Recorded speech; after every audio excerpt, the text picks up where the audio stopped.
Priority alert, missing child remains in effect for a 12-year-old female, African-American. To 474-3131. And purple pants. All right, we are notifying the fire department to help you now. Stay on the line. I'll tell you exactly what to do next.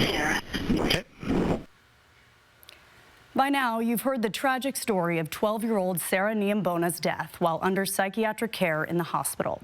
Tonight, the Department of Health released a record to 4 News Now with new details about the days leading up to Sarah's death. It also shows the patient safety risks that affected 4 out of the 8 patients with suicidal ideation at the hospital at that time. According to Sarah's mom and the family's wrongful death lawsuit, both the nurse monitoring Sarah's door and the video camera were removed in the weeks before her death.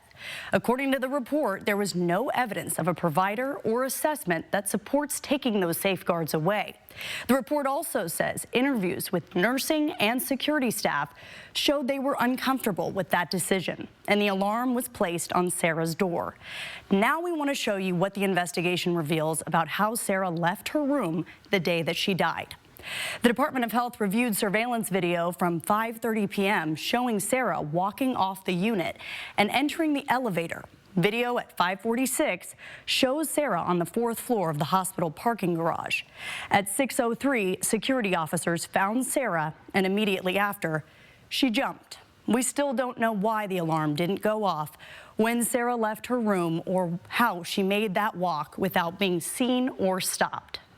Now, it's important to note this immediate jeopardy notice was issued on April 30th, and the next day, Providence submitted their safety plan. That immediate jeopardy was lifted. Providence sent 4 News Now this statement tonight.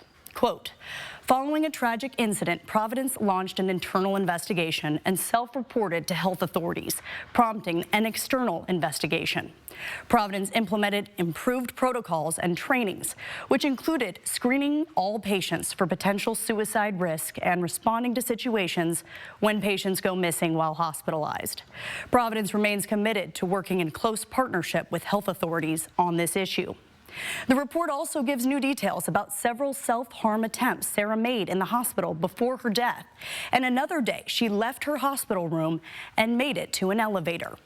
I spoke with a psychiatrist who worked inside the Psychiatric Center for Children's and Adolescents at Sacred Heart before it closed last year on the specific needs for these young patients. First and foremost, there's physical safety. Is the child secure and being monitored? One of the issues that does happen for children that are struggling with suicidal impulses is they come up very suddenly. Dr. Alexander explains sudden impulses require a lot of safeguards. Can you get out of the door? Do you have access to sharp objects? Is there somebody around to talk to? Very important. She emphasizes the relationships with care providers can be life-saving.